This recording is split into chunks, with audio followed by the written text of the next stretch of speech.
U luister na Storytyd saam Stella, aangebied deur Estel Rousseau.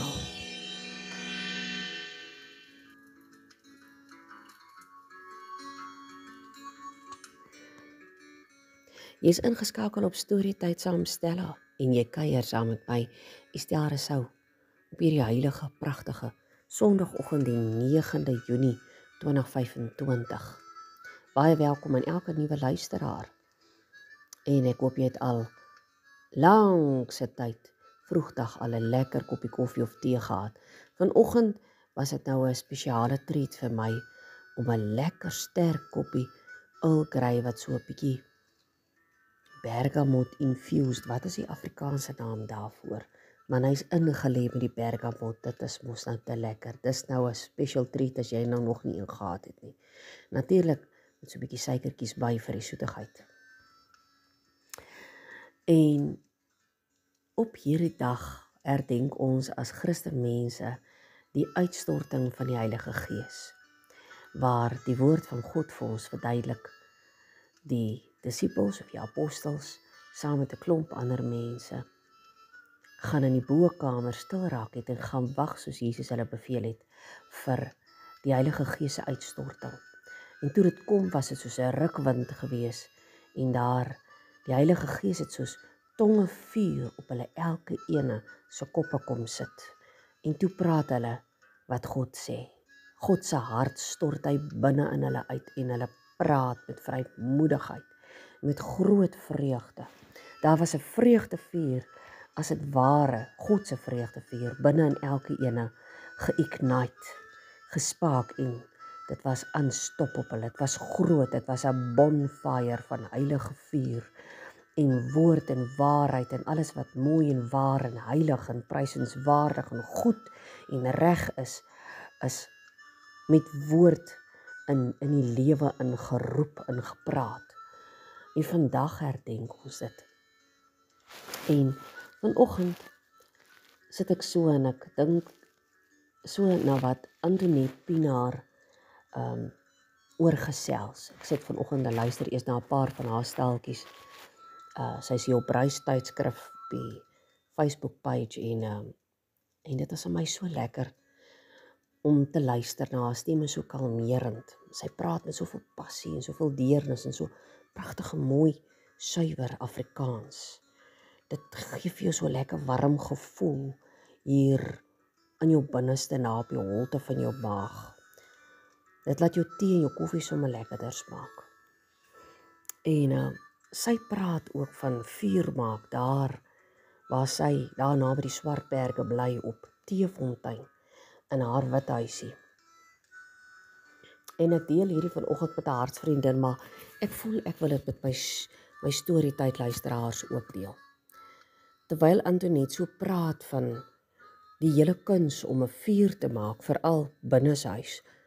Nou sy het 'n houtstofie wat sy Esmeralda doop en sy het ou oom Johannes wat haar geleer het daar op die vlaktes het vir haar vertel, jy moet respek hê vir 'n vuur, en vuur maak, jy moet weet wat jy doen, want jy gaan vir jou brand.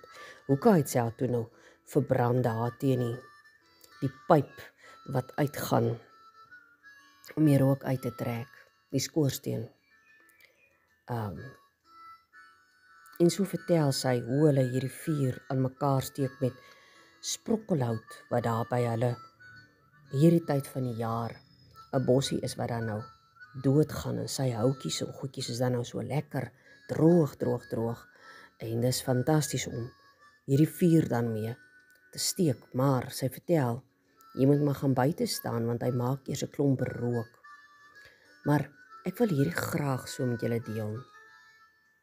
En ek dink vanoggend en ek dink ons almal kort van tyd tot tyd 'n paar arms vol van Antoinette se sprokkelhout om die vuur wat klaar binne ons leef te kom wakker maak. En dan, as ons sprokkelhout daar diep in die maag van ons eie Esmeralda stofies rook maak, dan moet ons nie skrik nie.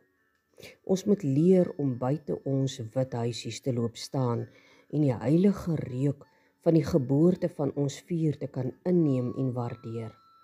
Want jy sien, ek dink vanoggend so.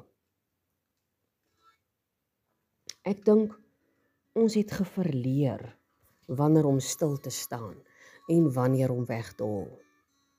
Ons het geverleer wanneer om terug te tree en wanneer om nader te staan. Ons het gevergeet dat ons dieselfde heilige rook en vuur van die drie eenheid uit wie ons gebore is, binne ons dra.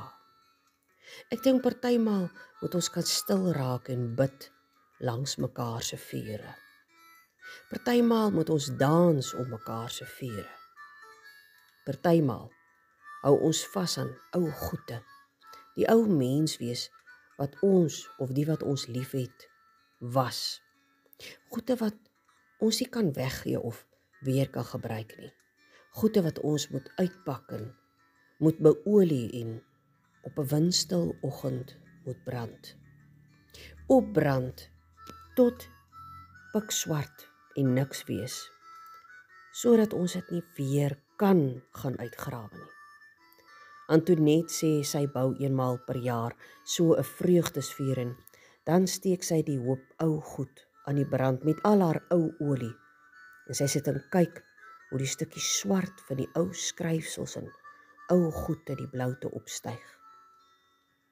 En dan eer sy daardie ou goed, wat goed was op 'n tyd wat sy sê, sy kan dankbaar wees daarvoor. En sy dans 'n vryheidsdansie, so op haar eie. En as alles goed uitgebrand het, gooi sy 'n paar emmers water oor die laaste stukkies gloei van haar vuur en goeters.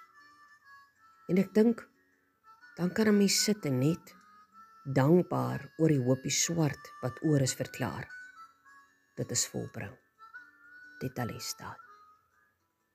Be blessed. And always, always be that blessing too. Mooi loop.